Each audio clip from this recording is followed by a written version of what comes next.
I'm sitting here in ELECMETAL. Did I say that right? Yeah, ELECMETAL. ELECMETAL. Right. ELECMETAL. And I'm here with Ted and Jeff of ELECMETAL. And we're in their plant. If you're listening, you know, it might sound a little different than it normally does. And Ted and Jeff are being really good sports here because this is loud.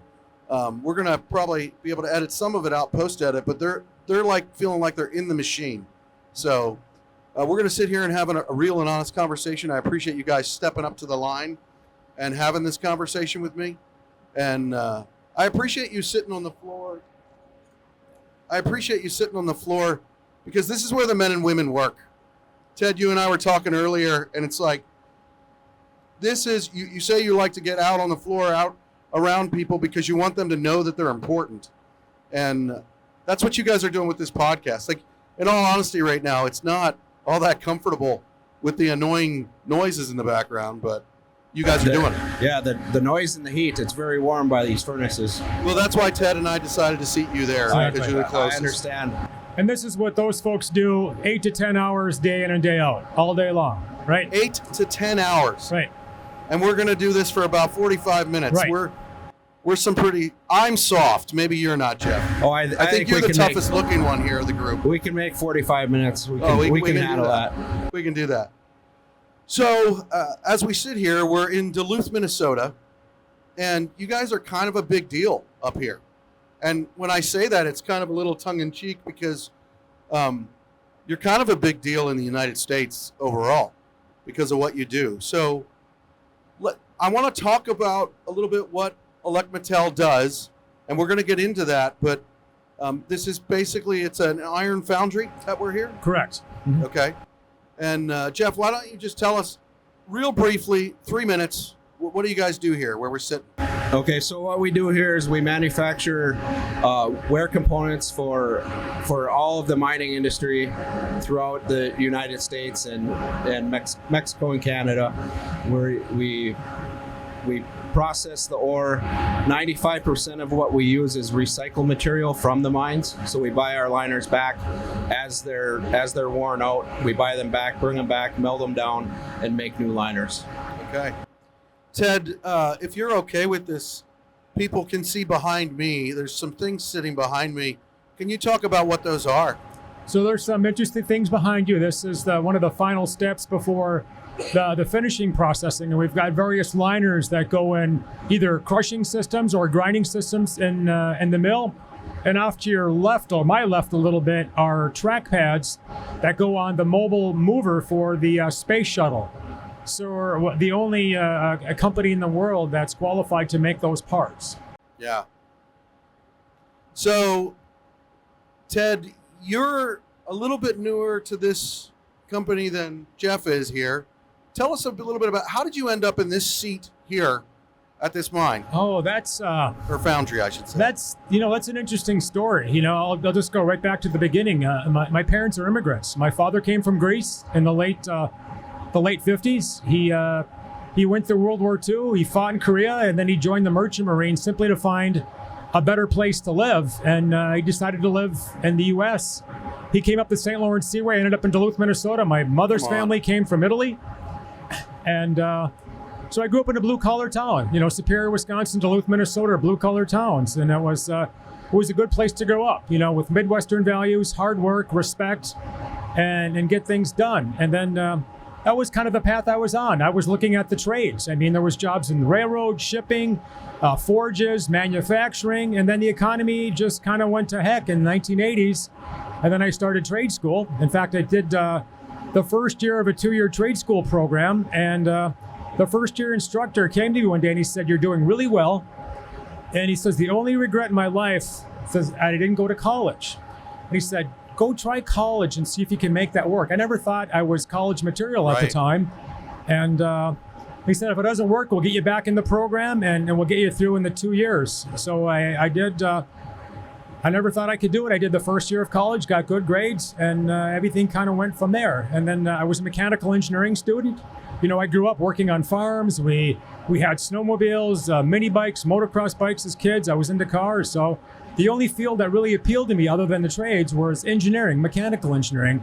Okay. Because that's the stuff I really want. We modified our machines. It's like, I can read about how to make them faster, but I really didn't understand it. What was the thermodynamics or fluid flow behind it? So getting that degree to me was really important, that I could take myself from the place in life that I was at and get to this other place. And as I've gotten older, I've realized, well, there's some value in that, and there's probably more important things to think about. But at a young age, I really wanted to prove myself that I could do the academic thing, I get that. That Right. makes sense. It was, because I really wasn't, I wasn't a straight A student, let's put it that way, when I was in high school. So how I got here, I worked for some really good companies early in my career. I was fortunate enough to get through some really good training programs.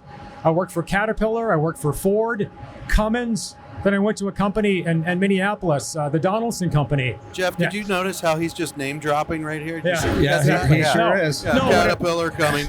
No, but it was a really good experience to Yeah. be involved in these companies that make the products that you see every day, real world products. You know what I mean? In fact, that's why another reason I went to mechanical engineering. I was trying to decide what to do, and I was at a construction site, and I'm looking at these machines, and I thought, this is what really interests me. You know what I mean? This kind of stuff.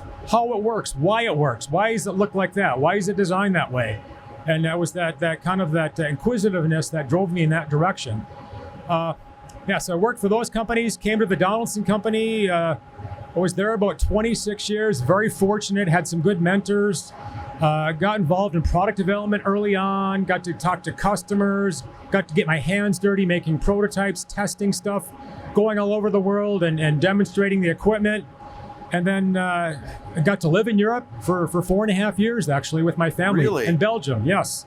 Wow. Yeah, so we had started a business here in the States, started going over to Europe to kind of work it there. Then it came to the point where I had to go live over there to be effective. So I picked up my family, went to Belgium for 4.5 years. It was a life-changing experience, to say the least. I can only imagine. Yes, living in an Is old... Belgium as beautiful as it looks? It's probably the best kept secret in Europe. A very green, Really? tranquil, very agricultural, a country. In fact, we lived in an old farmhouse in the middle of nowhere that the only way to get there was cobblestone roads. And one of the roads was in French, it's Rue de Vieux Monument, which means Road of the Old Monument, which is the road that the Prussian soldiers marched on the day that Wellington defeated Napoleon at Waterloo. Wow. Yeah. And you got to live there. We for lived 4 close years. to the mound, the orange mound, which signifies the Battle of Waterloo. I So- don't think that people understand the opportunities that exist out there if you do this thing called work.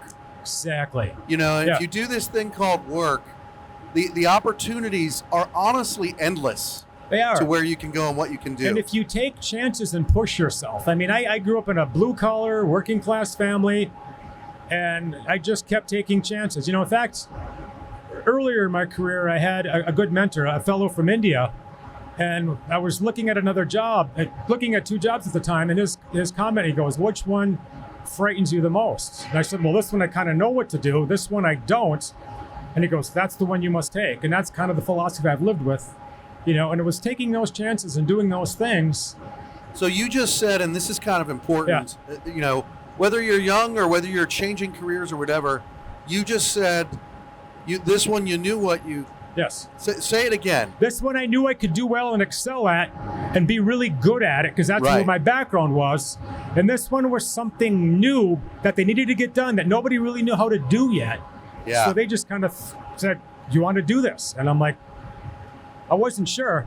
The comfortable, successful road or the one where you risk failure? And Yeah. right, I think that's an important thing. I think that comfort is a killer. yes. Comfort is a killer, and it's a killer in business. It's a killer in life. It's okay to work towards comfort for a period of time, Right. but it can't be your life, No. because it just, you slowly are dying. Humans need change. We need challenge. We need to grow. You know what I Absolutely. mean? And it's not just when you're young or middle career. Your whole life, you have to change. You know what I mean? You have to keep reinventing yourself and doing new things. And I could have retired at my previous company, and this came out of the blue. And I thought, well, what the heck, I'll try it, right? So, Yeah. Ted, what is your title here at ELECMETAL? Well, I like to joke and tell people my title is corporate overhead, but my official title is president. So, Okay, yes. so you are the president Right. of ELECMETAL. Mhm. So, Jeff, this is a good segue. What's your title here? I am director of sales for the U.S. Iron Range, or eastern half of the U.S. Okay, so you're the one that brings the dollars in that make this stuff happen. My team is responsible for most of that. Good Yes. answer. Yes, sir. Good answer. So, tell me a little bit about your origins, Jeff. How did you end up here? Where did you start? So, right out of high school, I was kind of like Ted. I decided that I didn't feel like college was for me. I was always into making a dollar, and it didn't matter what I was doing with that. I've done everything when in my early or late teens, early 20s, from digging ditches with a shovel, laying water pipe and sewer pipe, running equipment, and then from there, my wife and I got married, and we started having kids, and decided that I needed a little bit more steady income. I didn't like the getting laid off. Up here, Yeah, wives like steady income. I've learned that too. But I didn't care for the being laid off in the wintertime. Northern Minnesota. I was born and raised in Hibbing, Minnesota, so our summers are short. You get 6 months maybe of work, and then you're laid off for 6 months, and you're trying to live off of unemployment. It makes it very difficult for your livelihood to do that. It's great at first, but then after a little bit, the money starts to get short, and you want to. So she wanted you to transition to something different. How did you end up here? No, my wife didn't really want to I decided to go back to school, and I went to school to become an electrician, which you and I I'm all discussed. about that. That's your trade. So Yeah. I never actually got into the trade. I ended up going to the mine. I worked in the mine at ArcelorMittal was the name of the mine there at the time. I was started in the hourly ranks, and then I was only there for about 6 months, and they asked me if I would be willing to consider taking a salaried position, which is a management position. From there, I ran crews for about a year, which is shift work, so I know all about that. The shift work is tough. We'd work 12-hour shifts, so you'd start work at 7 at night and go to 7 in the morning. That's a long day or Yes. night, as you would say. Especially when you have to drive 45 minutes home and you haven't slept, and you'd only do that for 3 or 4 nights. Your body never got used to it, and it was just kind of a poor lifestyle. And so I decided to take that management position, which got me into day shift, straight day shift. Took a pellet plant maintenance spot, so that's really where I cut my teeth, is in the pellet plant concentrator, and that's where I started in mining. So I was about 30 years old when I started in mining, so I'm kind of a late guy coming into mining, and from there, because of all these. Well, that's kind of what we were talking about at the beginning. There's no such thing as late. I think that's really important for people to recognize. But I don't know if I said this on the podcast or when we were talking earlier. When I sat down in apprenticeship classes, the guy sitting next to me was 40 years old. And I think we have this common misconception that, well, you can't restart or learn something new. And that's just not true. Right. So I think it was good for me to be a little bit more seasoned, and doing the variety of jobs. And I moved my way up through in a relatively short time at the mine. And from there, I started to talk to these sales guys that were coming in, and I was learning a little bit about how they do their job. And an opportunity came up, and I was asked to apply for this position, and I was hired. This is at a different company now. And then I was there for about seven years or so, and then Emmy approached me, and I ended up coming here, and it was probably one of the best moves I've ever made. come on. All right, so I'm going to ask you both a question now. I gave you a heads up earlier. I'll give you a break. No, Jeff, we're going to just stick with you. We'll give Ted a little bit of time to prepare himself. He knows what's coming. So what is a tool or a piece of gear that Jeff cannot live without, that you have to have? I would say my boat. I have to have a boat so I can go fishing. And I'm really big into the outdoors, and I love fishing. So you absolutely have to have a boat. I have to have a boat of some sort. Yes. Is your wife on board with that? Yes, she is. Okay. Yes. Okay. She actually made me buy my first boat. So Did she go fishing with you, or did she put you in the boat and send you out in the water? 'Cause No, you might she- want to. she'll come with me from time Really? to time. That's pretty cool. Yeah, she's not really into the fishing part. She'll sit and look at her phone or whatever she's doing. But So that's she's out really there. funny. My wife and I, probably one of the best trips we ever had in our life. My wife is not a fisherman, but a client invited me to go up to Manitoba, Kississing Lodge Lakes, to go fishing for a week. And you're out in the middle of nowhere, like literally a float plane out in the middle of nowhere. And my wife was brave enough to go with me. And I was amazed. My phone didn't work. No one could get a hold of me. So my wife and I had entire days and nights, just her and me. Yeah, it was really good. That's Really good. great. So that's really cool that you do that. What's your one thing, Ted? A good bike. A good what? Bike. I've been a cyclist my whole life. I started racing bikes in college.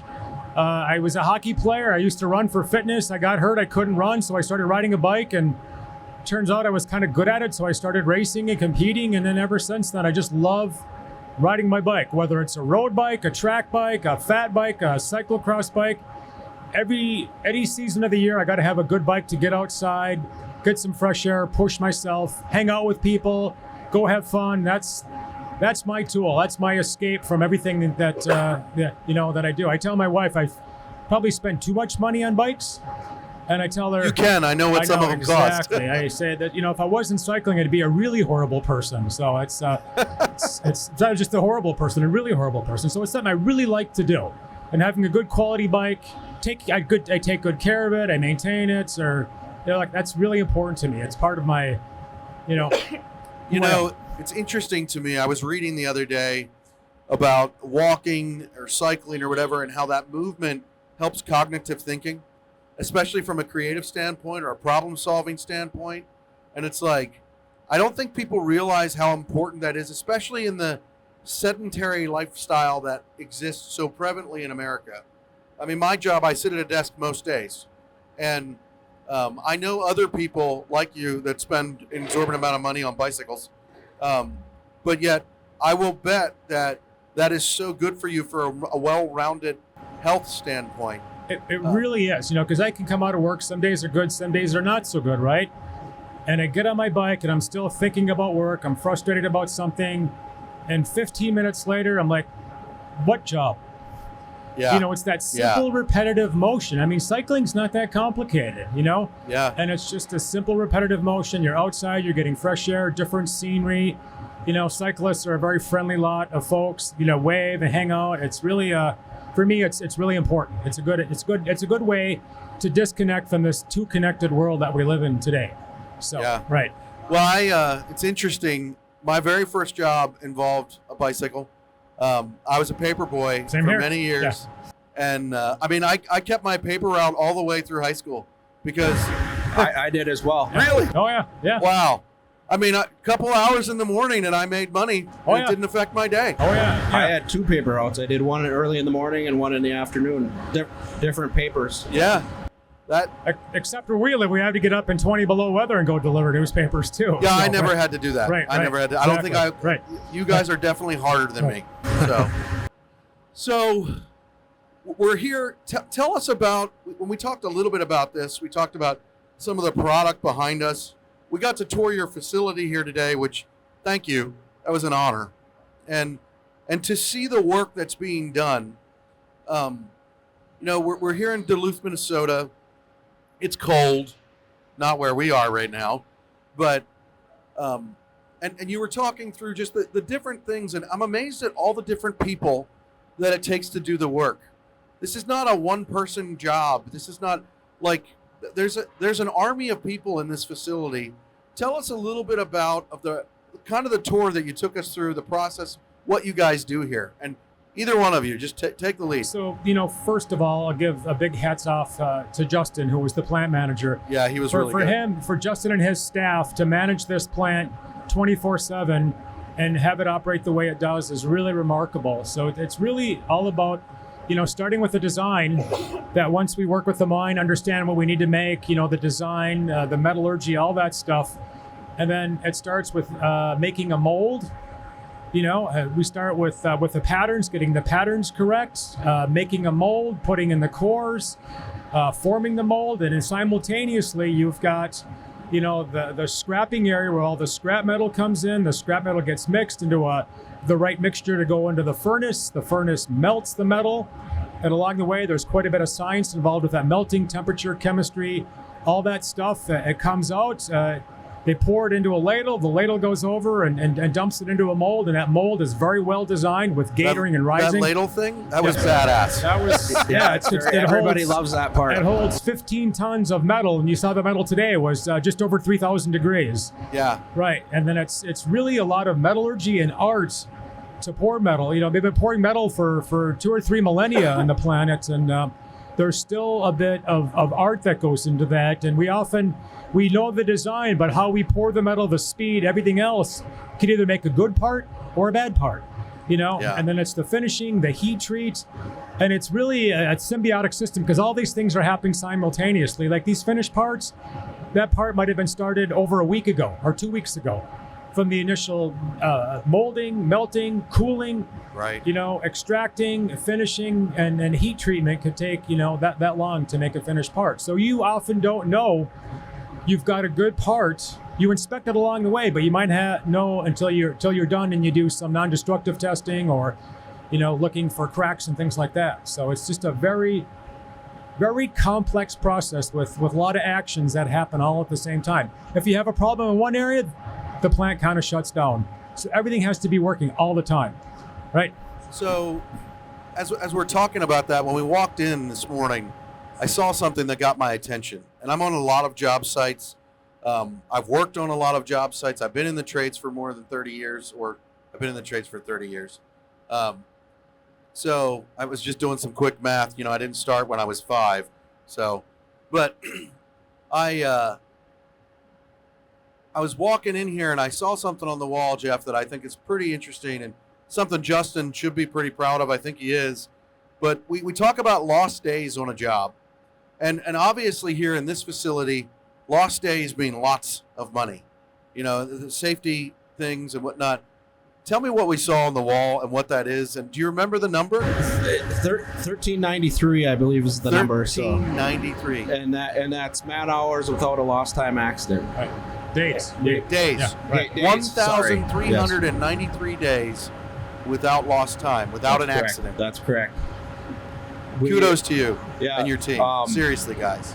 So that number is just one of our foundries. We also have a foundry in Tempe, and they're at 2.5 years. 2.5 years, right.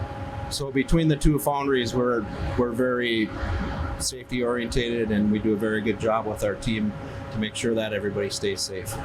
It's all about safety at the end of the day. It really is. There's a foundry presents opportunities for injury, and we have to be very careful about the work we do. It's all about training. It's all about watching people, making sure they're trained, and the supervisors are being careful with things. It's one of those things you can never take your foot off the gas, and we've got a zero harm mentality. People should leave work in the same condition they showed up. Zero harm mentality. Zero I like harm. that. Right. I like that. These people have families. They need to go home. They need to, we need to take care of them. It's that simple. I don't know if you noticed the sign, but when we come in the door there's a sign that says no job is more important than going home safely. So that's absolutely more important than being safe. I think that's one of the things that has over the past 30 years has been changing in our industry is understand the importance of that, and also kind of becoming aware of actual costs.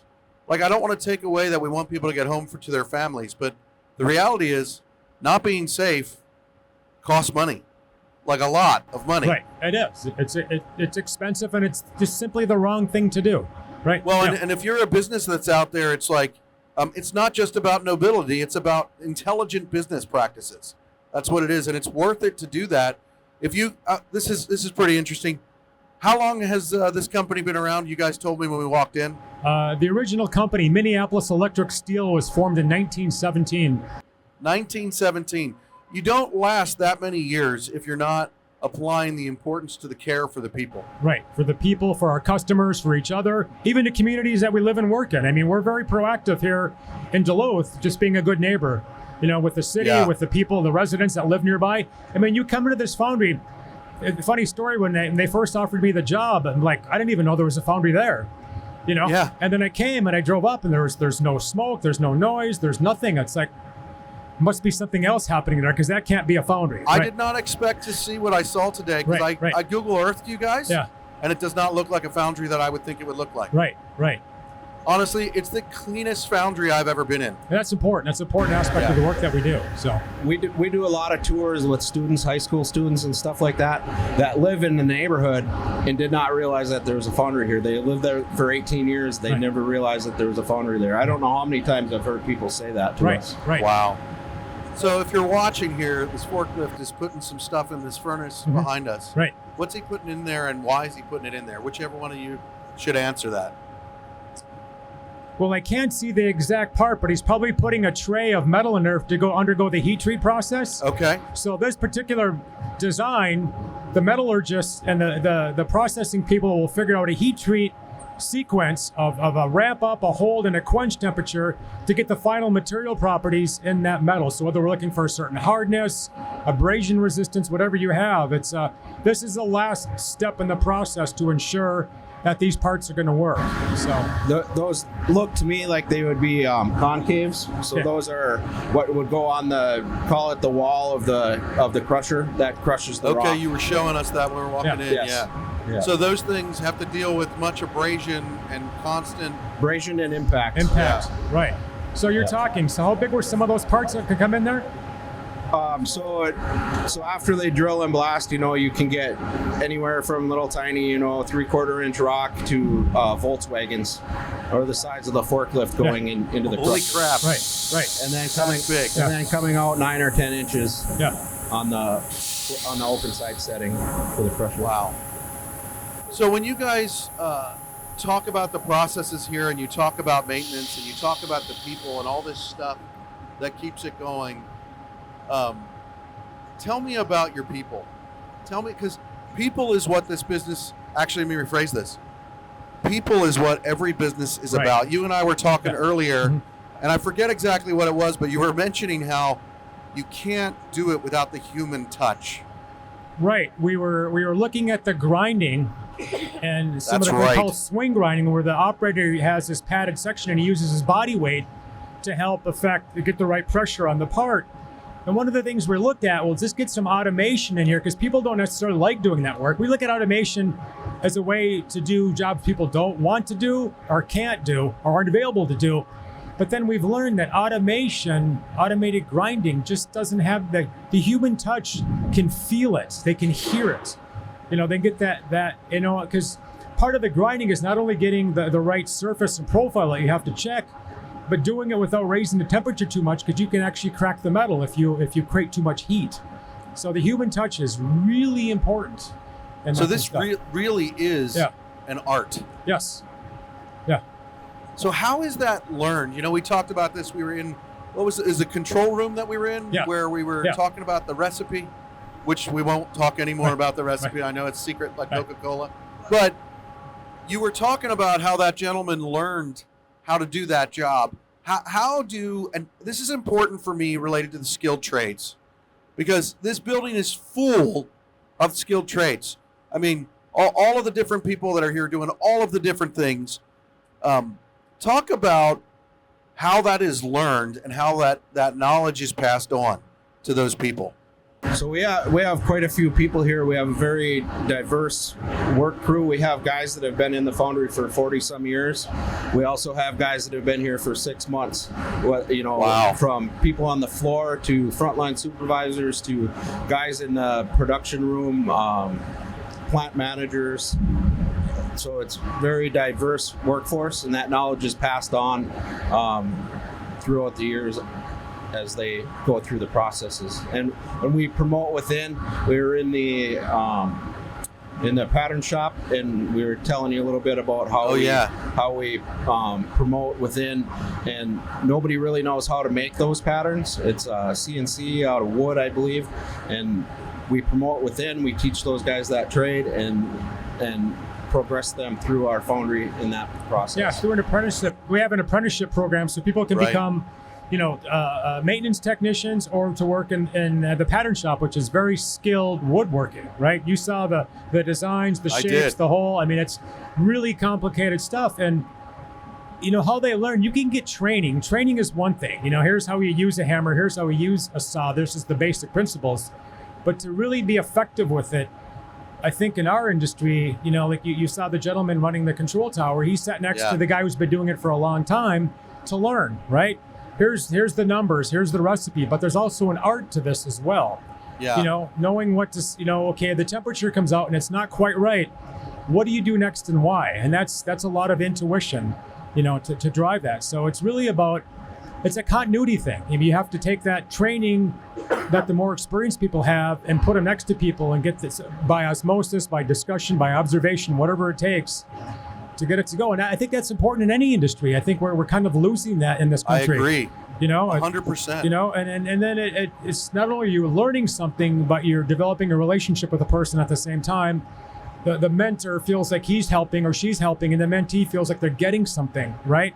Absolutely. So it's a really good situation, at the end of the day. So, well, I mean, we talk about how the work is all about the people, and the reality is, when I learned things through apprenticeship or working alongside someone, I really needed the people to work with me that not only knew it and that I could be next to them, but took the time to actually share their knowledge with me. Right. And that's more than just saying, hey, do this, go get that. It's taking the time. And if you guys are doing what you're saying you're doing, then that means that you have the people that get that and understand that. Right.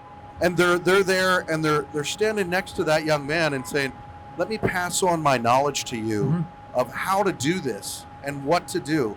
And I think it's important to also, specifically with that, to talk about, it's not just something that you can read a book or even be like, do this 1, 2, 3 thing, because it's kind of like culinary school. You go to learn how to bake a cake. Right.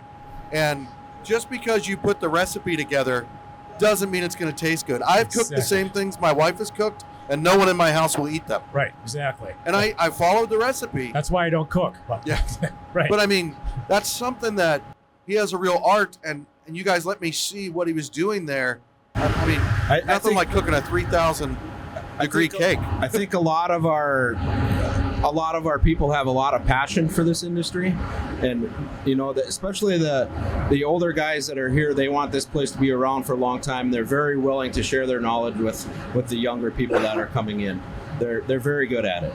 How do you think, and I know because we talked about this, but for those that are listening, whether you're building your very first generation of company, whether you're trying to maintain a company that's been around for 100 years, how do you maintain building that legacy? How are you guys doing that so that you'll be here 200 years from now? That's a really important thing. Our culture is important to everything that we do. And we're kind of at a transition point in the business. We're looking, we've done well over the years. We've got, a good market share. We make a certain line of products. Now we're trying to, how do we grow and diversify our business a bit? We set some very ambitious growth goals. And part of that is making sure we don't lose who we are in that process. So putting together, we've got very clearly stated values, and then we've created a documentation and training all about how do you manifest those values. And we have quarterly campaigns to talk about those values. So whether it's treating people with respect, leading with courage, being a servant leader. And then we go through. Did you just quote your values to me? Pretty much, yeah. So good for you. But making it happen. It's not just a piece of 8.5 by 11 paper you stuck on the wall somewhere, but it's putting it to practice every day and making it work, doing training, holding people accountable to it, measuring them on those qualities during their annual review process to really make sure that we're doing it. And it's the same thing with training. We talked about passing along knowledge. Having a training coordinator, developing training, so people, I've read the work instructions. I can work with supervision. I can work independently. I can train. So people see the levels and they want to engage and get that done. We've had the post-COVID, we've had to change everything. This is a much different world than it was 4 years ago. It's unbelievable. Yeah. Also with our health program, our health and safety program that we have, at the beginning of every year, you can go in if you want. It's voluntary, but you can go in. You take a few courses, and you pass these courses, and we give a 10% discount off of your health insurance. Wow! If you do all that stuff, that's a big value. We also have. Well, and anybody that knows what health insurance costs, 10% is a lot of money. It sure is. Also, we do we have people come in.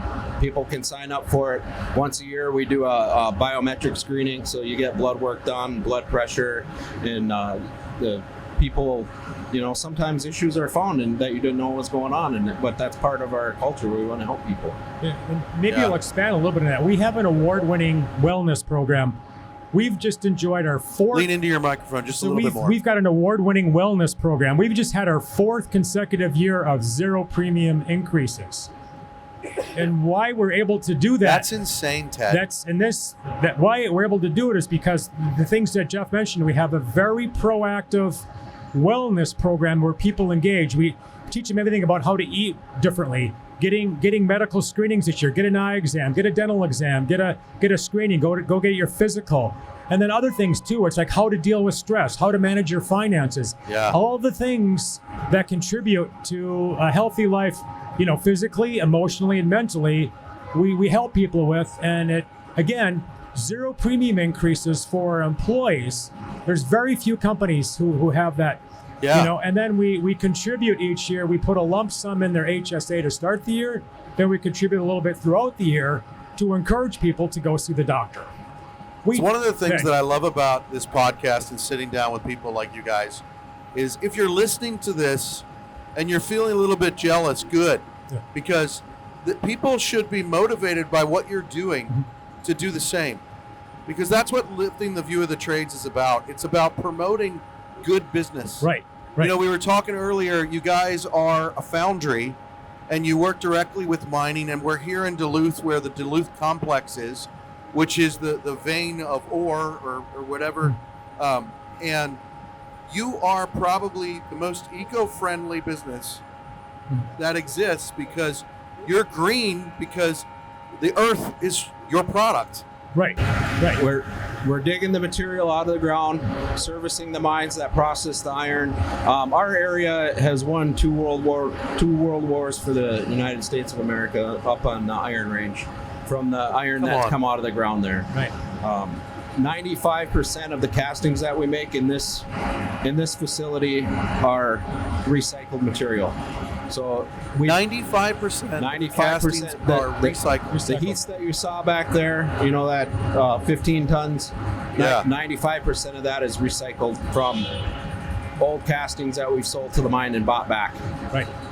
And we're very careful about how much energy we use, how we do it, with the time of day that we run. And we've got a very focused sustainability program. And it's not just sustainability from the typical measures, greenhouse gas, carbon, but also, are we sustainable with our employees? Are we taking care of our people? Do they have access to health care? Do they get the training they need? Are we sustainable in the community that we're in? Are we a good community steward? Are we involving the community? Are we supporting the schools? So we've got a very active program we want to be a sustainable business. I'm just a steward here for a few years. 107 years before me, and hopefully 200 years after me. I'll be steering the ship for a handful of years, and then somebody else picks it up, and I want to do a good job, while I'm here doing that. So the first company that I started, its name was Legacy, because legacy is something that I think is really important. Yes. And you're talking about that, and this is a question for both of you. What is the legacy that you guys are trying to leave here? You're talking about steering the ship. If we're 100 years from now, and we walked in and we walked past some pictures on the wall and things like that, what do you want people to remember from Ted? What is your legacy, Jeff? What is the legacy as ELECMETAL? What is it that this company's legacy wants to be? I think we want to be recognized as a company that did well by our employees, by our customers, and the communities, our suppliers. We want to be known as a good steward of the business that we ran and the people that we interacted with. I was fortunate enough to work with a leadership coach some years ago, and I developed a leadership philosophy was to build a legacy of long-lasting, improved organizations that people can be proud of. Doing it with integrity, fairness, and courage, right? Come on. I came back from Europe. I took over a struggling business, and I worked with the coach, and that was something I always want. Every time, even as an engineer, it was always about improving something. I love fixing things that are broken, starting things from scratch, growing things. And to me, the best legacy is not necessarily something you can measure. It's not about fame, fortune, or notoriety. It's about the people you interact with that a generation later, they don't necessarily know who you are, but the people you affected in the previous generation now is benefiting them somehow. Yes. You've passed something on, their children, their children's children are benefit, and it's better that it's anonymous. They don't know who you are, that you've pushed it downstream. You know what I mean? So I think, go ahead, Jeff. I want to be the type of leader that, 25, 30 years from now, maybe sooner than that, but my guys are going to be stepping into my role, Ted's role, and I want them to remember us for what we did and what we showed them and how we treated people. Right. Yeah. Right. I love how you guys both talk about it's not something that fame or notoriety and people won't even remember who you are. Right. But the people that you affected, and I think that's the thing that people don't realize about the trades or being a skilled tradesperson is that's what it is. Right. People don't know who you are, but that makes the importance of doing what's right so much greater because it's not about notoriety. It's not about what you see, but it's literally the world that you're leaving for the next generation. And you guys have already been a part of taking us through 2 world wars. I mean, you started in the midst of one, which what a crazy time to start a business, 1917. Right. And then you took us through another one. So this company has already built that legacy. Right. So now you're just trying to maintain it through the next generation and the next generation. Right. Yes. I think you guys are on a good track for sure. So, all right, we're coming to that point in the podcast where I want to ask you both a question. Okay, so what is a mistake that you've made, Jeff, that you would share with other people that you would want them to learn from so they don't make the same mistake?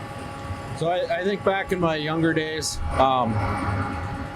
I've grown quite a bit. I used to be pretty redlined all the time.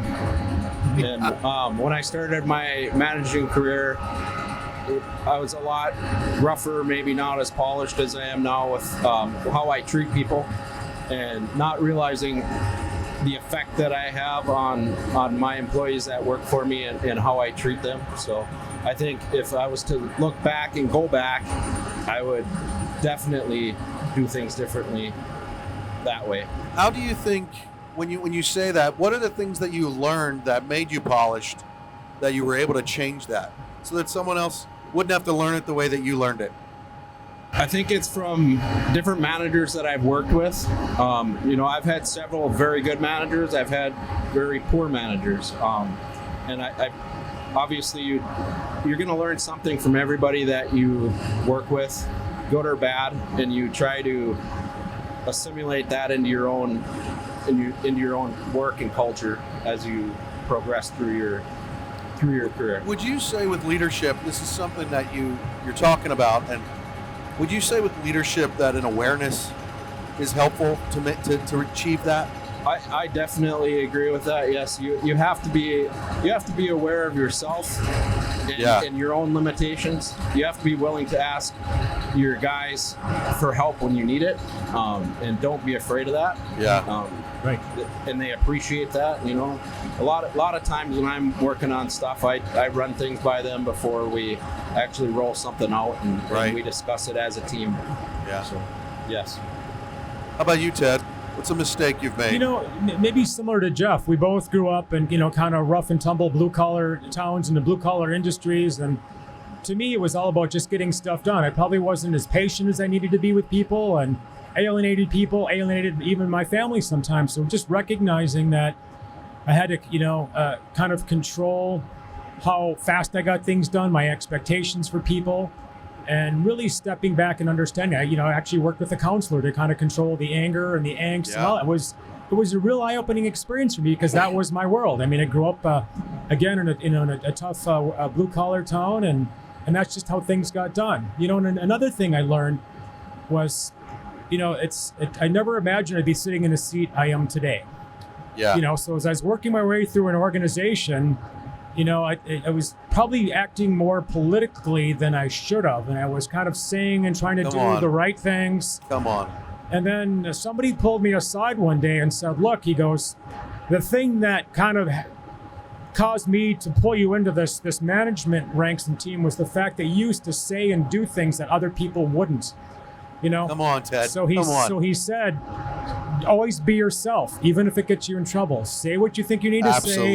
Do what you need to do, and don't worry about the politics or the appearance, because you'd be more effective. Absolutely. You'll be more effective because then people really know who you are and how to respond to you, and it just works better. So, maybe holding back and trying to be a little too political, and especially as you progress and you learn, if you start in the trades, maybe you're an apprentice and you become a journeyman or a master, or you start your own company. Always be who you are.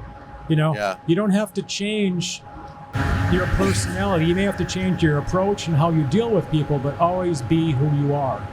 And also, in my opinion, to add a little bit to that, when you are yourself and you're genuine, you don't have to try to think about what you said or what you did, because Exactly.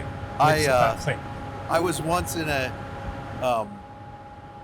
we'll call it a legal situation, and someone asked me, well, how do you know that? And I said, well, an old timer had told me this once, and so I just repeated it and took credit for it. And I said, well, because I tell the truth, not because I'm a great person, but it's just easier for me to remember. Exactly. Like, I don't have to fabricate something and be like, well, what did I say there? And it's like, telling the truth is the easiest thing to remember. It's the safest way to be about it. It only gets you in trouble once. Yeah. Because once you start to lie, you better become a pretty darn good liar, because it never ends, right? So and it will always find you out. The truth always comes out. Right. You touch on that. You say it will only get you in trouble once. I want to drill down on that just a little bit here, and I know we've been experiencing this for a while, but we haven't reached 12-hour shift yet like they do. So, but you talk about how it only gets you in trouble once. Ted, can you just talk about the importance for the men and women that might be listening to us that even work here? Mm-hmm. I remember my first job in my own company. We were working for the federal government, for the Army, and I had to make a decision. We had made a mistake, and I'm sitting on a site in a job trailer. All these people in the trailer, far more important than me. I was so intimidated. A lot of brass on one side of the table, and we had made a mistake, and I ran. I didn't want to. I'm making it sound like this was easy, but I ran to tell the truth quicker, sooner, rather than later. Right. And I think that for me was huge, because yes, it got me in trouble. Yes. But we were able to deal with it. And if I wouldn't have, it would have gotten me in so much more trouble and cost so much more money. Talk about that for the people that might be listening, why that matters at your company, to be quick to tell the truth. Yeah, and it's because we have a philosophy. We want people to keep moving, to be entrepreneurial, to think. It's okay to make mistakes. Don't be afraid to come and say, this isn't working the way we thought, or I made a mistake, because we can stop and fix it. We can pivot. So the sooner we know the good or the bad, the quicker we can keep moving in a direction and get to the place we need to be. So never be worried about raising an issue, because a problem is kind of like cancer. The longer you let it wait, the bigger, the worse it gets, right? That's good. And it's and you're not going to get in trouble. You're not going to get in trouble if you bring up an issue, like some of the meetings the past 2 days, just people talking about what's working and what isn't, and say, if this is happening, come and say something. It's kind of like at the airport. If you see something, say something, right? Yeah, absolutely. So one of the biggest things for me, being in the sales end of it, I'm calling on these mines. My guys are calling on the mines. They're very smart people in there. They've been doing this for a long time. They know what works, what doesn't work. And, they rely on us for our expertise in mill lining and crusher. And if you don't know the answer, don't BS them. Exactly. They know. Yeah. That's my favorite thing about the trades. They know. They don't forget. If you give them the wrong information, you don't know what you don't know, and admit it and say, I don't know the answer, but I will find it for you. Exactly. And then follow up and do your job and get them the answer. Right. So thank you, Josh. All right. Thank you.